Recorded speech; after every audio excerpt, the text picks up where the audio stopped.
Welcome back. Investment into international equity has become something of a flavor of the season.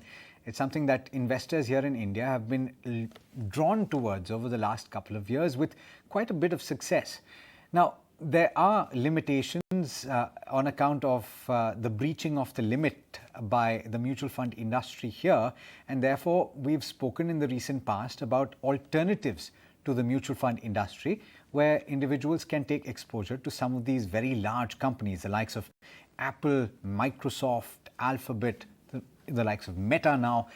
And now the National Stock Exchange, IFSC, is offering individual investors here in India another option. Let's talk about this option rather in a lot more detail and compare it with the options that existed before today. Shalini Sekhri, the Chief Executive Officer of Cosmos Capital Private Limited, is joining in. Shalini, thank you so much for taking the time. We've spoken in the very recent past about alternatives to mutual fund investing in international assets. Let's first set the context by talking about this latest development. Starting today, you have the option of investing into the depository receipts of companies listed in the US. Could you explain this for our viewers? Sure. Thanks for having me back, Alex. To really understand this a bit better, I'd like to quickly take a minute to take a step back and understand the significance of GIFT City itself. This was set up in 2015, the Gujarat International Finance Tech City, or GIFT, which is headquartered in Gandhinagar, Gujarat. It's actually India's first international financial services center, or IFSC, which is set up as a separate SEZ. And what this really means is that it is a jurisdiction carved out from the rest of the country, with a lot of beneficial economic regulations separate from what applies to everybody else, so as to be very conducive to foreign investment. The Union Budget of 2016 as well has given it a very competitive tax regime, and world-class infrastructure is being built up there. Really, the objective is to create a hub which will rival the financial hubs of Singapore, Mauritius, Hong Kong, and so on. So that's really the background to what GIFT is all about.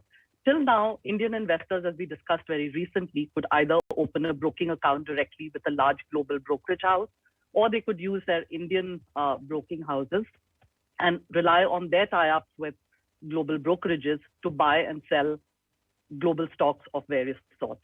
There are also various platforms, as we had discussed, such as Crystal, Vested, Stockle, which are giving very easy and fractional investing options to clients.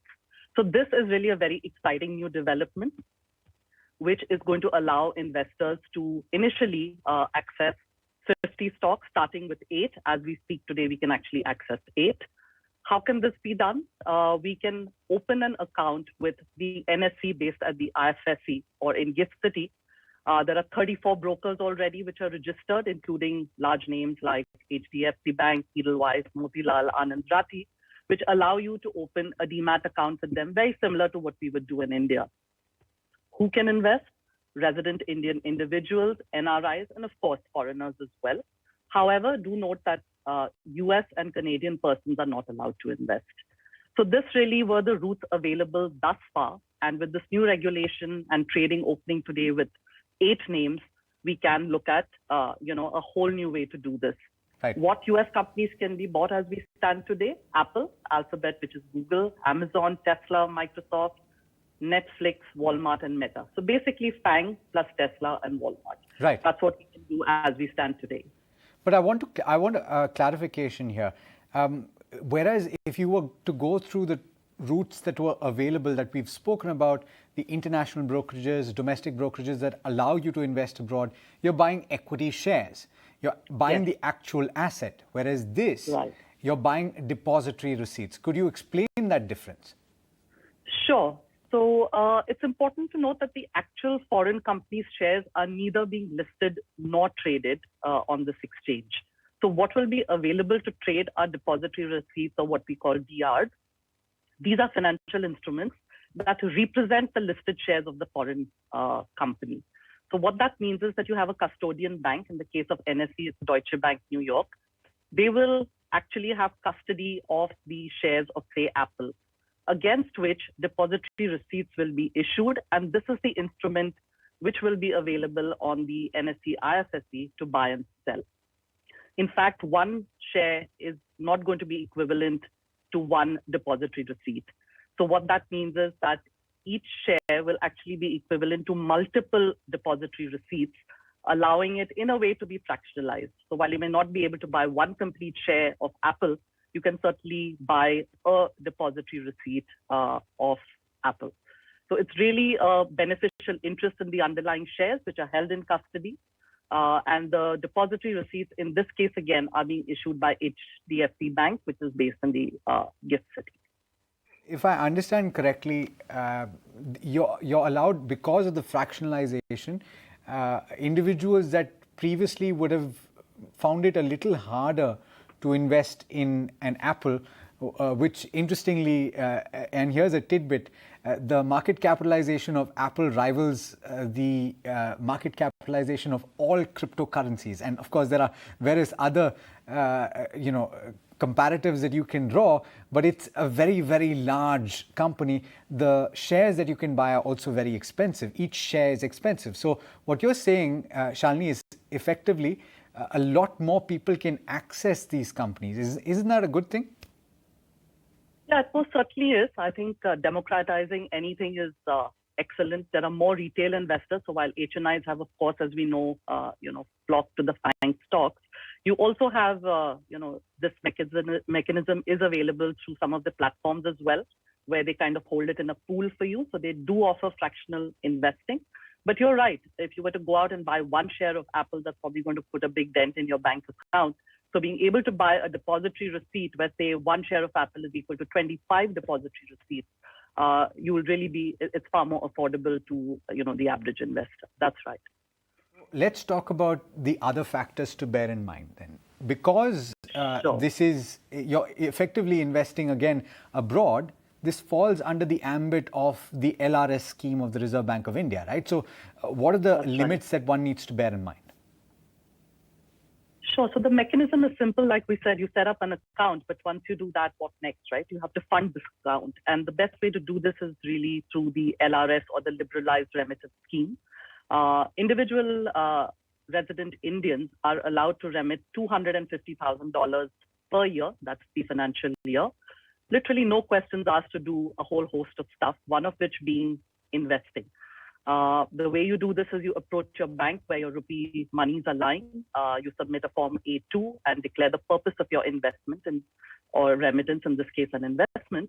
And that allows you to take funds because this, in a way, is really an international jurisdiction, right? As we discussed, it's carved out from the country. So you, in effect, are making a US dollar investment by sending money to your broker with whom you set up a Demat account.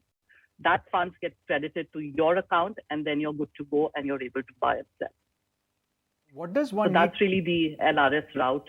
That's the best way to do this. Okay. What does one need to bear in mind in terms of the exchange rate? Does that factor in at all? Because when you're buying a depository receipt, how does it work? Your money, I would think, is held by the custodian bank, right? So what happens is that your rupees get converted to a dollar, of course. So these investments are by virtue of US dollar investments. So one is that the bank would transfer funds out at a particular US dollar rate. Your investment would also be by virtue of US dollars, which means that you, in effect, have a US dollar investment. Eventually, when you take your money out, it again gets converted to rupees. So there is the advantage that in case the rupee depreciates in this holding period, your return, therefore, would increase to the extent of the rupee depreciation. So this, in every sense of the word, is like a foreign US dollar investment. Okay. Which then brings me to the point of taxation. It would work like any other international investment, and any gains that you would have, therefore, would be subject to the applicable short-term and long-term capital gains tax? That's right. So this is, in effect, a LRS investment. And the rules that apply is that stocks held for 2 years or less are considered short-term, and the gains on that are taxed at your marginal tax rate or your slab rate. If your holding period is longer than 2 years, it becomes long-term capital gains, which then attracts a rate of 20% with indexation. So it's taxed pretty much like, any international investment. Okay. Now, the criticism, I think, and this is obviously something that is still in its nascent stage, so we'll have to see how it develops. But 8 stocks being represented as of now. Eventually, this will be built up to 50. But having said that, Shalini, in the alternatives that we have already discussed, if you're talking about domestic brokerages, or in fact, if you're talking about the international brokerages, the number of options available are humongous. You're talking about various ETFs, you're talking about myriad stocks that you can invest in. This particular route, in a sense, is a little limited, isn't it? That's right. I mean, like you rightly pointed out, Alex, we are in very nascent days. So while the ambition for GIFT is huge, the point is that, these are really baby steps, right? So, but as we look at a lot of investors today and their portfolios, I would say the FANG family is a large part of their holdings. But yes, I mean, for any investor who wants to go below the surface, there are certainly, like I said, these other routes which allow us to do many more things. So just to give you a data point on US exchanges alone, you have over, I would say, 3,000 exchange traded funds and thousands of direct equity stocks listed, which allow you to do anything and everything, and not just in the equity space, right? It could be commodities, it could be real estate REITs, it could be debt. So certainly, I mean, this is a good step. But like I said, we have to start somewhere. What's exciting is that it's very close to home. And we know that, there are very, very big plans for the space. But like anything new, I think we will have to wait and watch. I think it is a developing regime, and there are a lot of things happening there, which, we watch with great interest. And this is one important step in that direction. Not asking for any recommendations here, but if a retail investor were to consider investing through the NSE IFSC into these stocks that are available right now, what are the pros and cons that they need to bear in mind? What are the pitfalls that they should be aware of? So one is, I think, like we've already discussed, this is a developing regime. In fact, if you look at the language of how foreign investments are taxed, it does say on exchanges not in India. So while technically GIFT is an SEZ, the fact is that it is on Indian shores. So there is a little bit of a gray area there. And then, of course, the limited number of names, the limited number of participants providing services. We will have to pay whatever rates are being asked right now. So I think it's still going to be a while off before it's competitive enough, deep enough, to really be interesting to the retail investor. I think that would really be a space that we are going to, have to wait and watch how that develops. Okay, but in terms of benefits, I think close to home, fractionalization is something that one can access. And all the names that we are familiar with and would probably want to own are certainly, already there. In fact, the next set of stocks coming up are also exciting. Berkshire Hathaway, Morgan Stanley, Nike, Procter & Gamble, Coca-Cola. Yeah. So I think there's a lot of, good stuff also that's going to come online pretty soon. Absolutely. Household names, all of these.